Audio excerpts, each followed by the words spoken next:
आग और जलजला।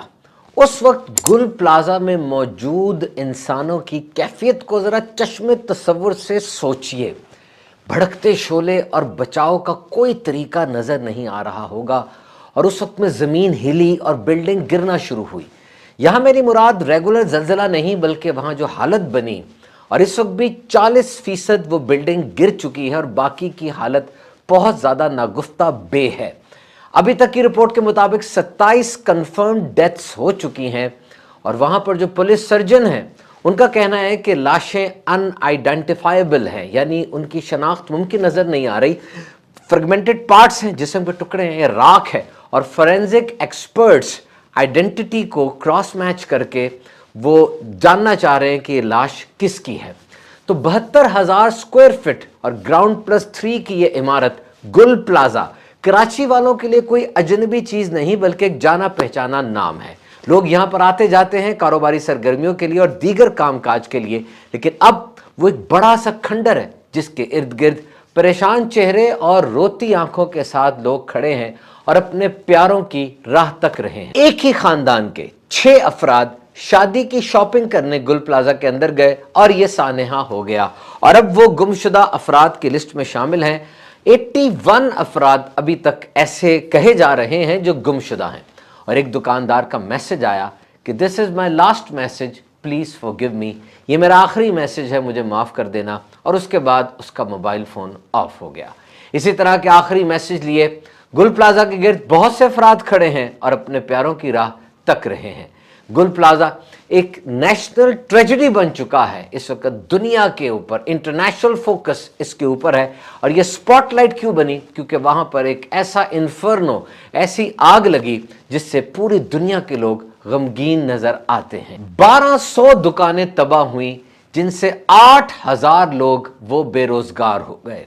वहां पर अभी भी मलबे को हटाते हैं तो स्काउट्स का एक स्पोक्स पर्सन कह रहा था, तो हटाते मलबे को तो शोले निकलते हैं। इसे टेक्निकल टर्म में डीके कहा जाता है, यानी कुछ अरसा हो गया आग को लगे लेकिन अभी तक जमीन के अंदर और उस मलबे के अंदर आग मौजूद है। और उस बिल्डिंग के इर्द गिर्द खड़े लोग इस बात पर भी फिक्रमंद थे कि टॉप के ऊपर गाड़ियां खड़ी हैं, उनके अंदर फ्यूल मौजूद है, ऐसा ना हो कि वो जलना शुरू हो जाए तो बम की तरह फटेंगी। बहरहाल इस वक्त जो आखिरी इत्तलात हैं वो गाड़ियां उतार ली गई हैं और एक गार्ड का ये भी बयान था कि लोग आए थे फैमिली की सूरत में और मुझे चाबी देकर गए कि हमारी गाड़ी ऊपर खड़ी है, ऐसा ना हो कि वो रुकावट बने, अगर ऐसा होगा तो अब गाड़ी हटा लीजिएगा, मैं इंतजार कर रहा हूं।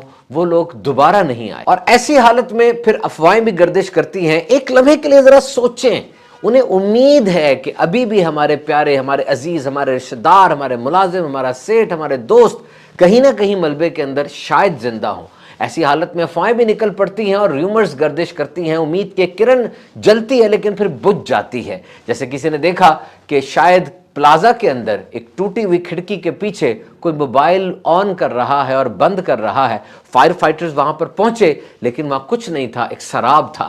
फिर अचानक एक आवाज आई कि शायद फला मस्जिद के नीचे 40 अफराद जिंदा मिल गए हैं। लोग उस तरफ दौड़े लेकिन वो भी अफवाह थी। तो वहां पर एक ऐसा इंसान जिसकी 4 दुकानें थीं, वो अपने करोड़ों रुपए जाया होने पर और अपने मुलाजमीन के खो जाने पर भी रो रहा है। और एक आम मजदूर जिसके 3 बच्चे अंदर थे वो भी पिछाड़े खा रहा है। मीडिया पर जब ये मनाजिर देखते हैं, ये सीन्स देखते हैं तो हमारा दिल भी खून के आंसू रोता है। किसी ने एक गौर तलब बात लिखी कि जब इमारतें और प्लाजे कब्र बन जाएं तो असल मसला शायद आग का नहीं होता बल्कि एब्सेंस ऑफ रिस्पॉन्सिबिलिटी का होता है। हद दर्जा लापरवाही जो कि हर तरफ से आ रही होती है, पूरे सिस्टम के अंदर वो केयरलेसनेस नजर आ रही होती है। ऐसे वाकयात के बाद तो रिएक्शन हर तरफ से नजर आता है, हर बंदा अपने तौर पर कोई ना कोई बात कर रहा होता है, लेकिन दर हकीकत ये रिएक्शन वाकये से पहले होना चाहिए था। यहां 2 बातें अहम तरीन हैं। नंबर 1 इज, ऐसे वाकयात हो जाते हैं, एमरजेंसीज, एक्सीजेंसीज, ये दुनिया में आम है और पूरी दुनिया में होते हैं। असल चीज ये होती है वाकया के बाद उसको कंट्रोल करने के लिए क्या किया गया। देखिए, गोल्डन पीरियड एक चीज होती है। गोल्डन पीरियड का मतलब होता है कि ऐसी इमरजेंसी, ऐसी एक्सीजेंसी के बाद एक खास मुद्दत है जिसके अंदर हमें फौरन स्टेप उठाना है, वरना नुकसान बहुत शदीद हो सकता है। जैसे कोई एक्सीडेंट हुआ या दिल का दौरा किसी को पड़ा, कार्डियक अरेस्ट हो गया, اب اس کے بعد کتنی دیر میں اس انسان کو میڈیکل فیسلٹی میں ہاسپٹل تک لے جایا گیا یا ڈاکٹر کے پاس پہنچایا گیا، بس جتنی دیر ہوتی جائے گی اتنا کام خراب سے خراب ترین ہوتا چلا جائے گا، اور اگر یہ جلدی ہو جائے گا تو ہو سکتا ہے اس کی جان بچ جائے، زخمی وہ بچ جائے۔ اسی طریقے سے یہاں پر بھی ہوا کہ جب آگ لگی تو now the first response should be the fire fighting, اور پھر ظاہری بات ہے وہ بازار ہے اور بڑا بزی روڈ ہے، لیٹ ہو جاتے ہیں، پانی کی اویلیبلٹی کیا تھی، ان سب چیزوں کا بلکہ پورے نظام کا آڈٹ ہونا چاہیے، انڈیویجول لیول پر بھی اور کلیکٹیو لیول پر بھی، کہ کیا انداز اختیار کیا جائے کہ آئندہ ایسے واقعات نہ ہوں۔ اور پاکستان میں اور دنیا میں جیسے میں نے آپ کو بتایا ایسے واقعات ہوئے ہیں۔ پاکستان میں 2012 کے اندر میرے پاس اسٹیٹسٹکس موجود ہے، کراچی کی ٹیکسٹائل فیکٹری میں، لاہور کی شو فیکٹری میں آگ لگی تھی جس میں 269 سے زیادہ افراد وہ جاں بحق ہوئے تھے۔ اس طرح دنیا میں گریٹ شکاگو فائر ہے اور ڈیپ واٹر ہورائزن فائر ہے۔ چائنا میں ایک ٹوائے فیکٹری کے اندر ڈھیروں لوگ، سینکڑوں لوگ وہ دنیا سے چلے گئے تھے۔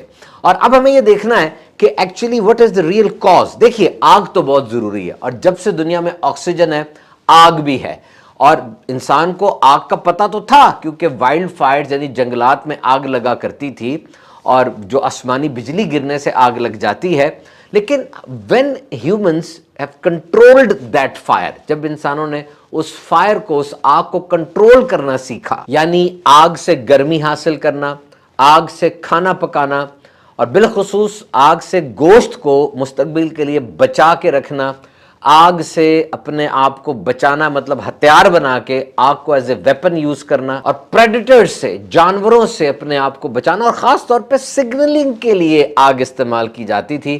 آگ جلا دیتے تھے، اس سے سموک اٹھتی تھی، اور وہ سموک دور دور تک جو لوگ تھے ان کے لیے ایک سگنل کا کام کرتی تھی، اور رات کو پورے ٹرائبز، پوری فیملیز وہ آگ کا الاؤ جلا کر اس کے گرد بیٹھ جاتے اور سارے دن کی کاروائی سناتے اور بیٹھ کر فوک ٹیلز یعنی کہانیاں وغیرہ سنایا کرتے تھے۔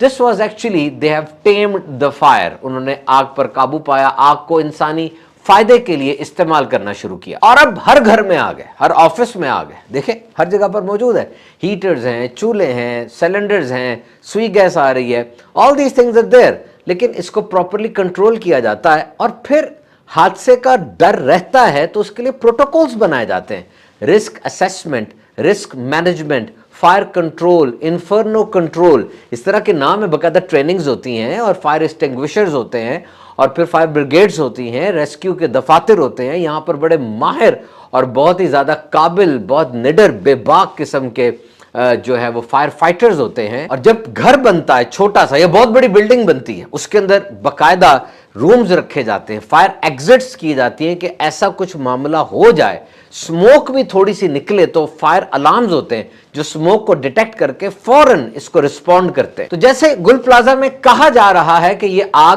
شارٹ سرکٹ سے لگی ہے، تو دیکھیں بہت سی چیزیں ایسی ہیں جس پہ ہم کنٹرول نہیں کر سکتے، لیکن بہت سی چیزیں ایسی ہیں جس پہ ہم کنٹرول کر سکتے ہیں۔ انڈیویجول اور کولیکٹیو لیول پر ہمیں کام کرنے کی ضرورت ہے۔ جیسے اگر فیکٹریز ہیں، انڈسٹری ہے، کوئی بلڈنگ ہے تو اس میں ایگزٹس کیا موجود ہیں، اگر مارکٹس ہیں تو کیا اس میں سیفٹی پلان بنایا گیا، اگر کوئی بہت اونچی بلڈنگز ہیں، ہائی رائز، تو وہاں پر ڈیو پروٹوکولز کو مد نظر رکھا گیا۔ جو فائر فائٹرز ہیں، جو کہ آگ بجھانے والے لوگ ہیں، ان کے پاس کیمیکلز، آلات، پانی، جو کچھ بھی ان کا میٹیریل ہوتا ہے، کیا وہ ایڈیکویٹ سپلائی میں موجود تھا؟ اور ایک بلڈنگ کے اندر جتنی جگہ ایک شاپ کو عام طور پہ چاہیے ہوتی ہے، کیا اتنی جگہ گھیری گئی یا بہت کچھ کر لیا گیا؟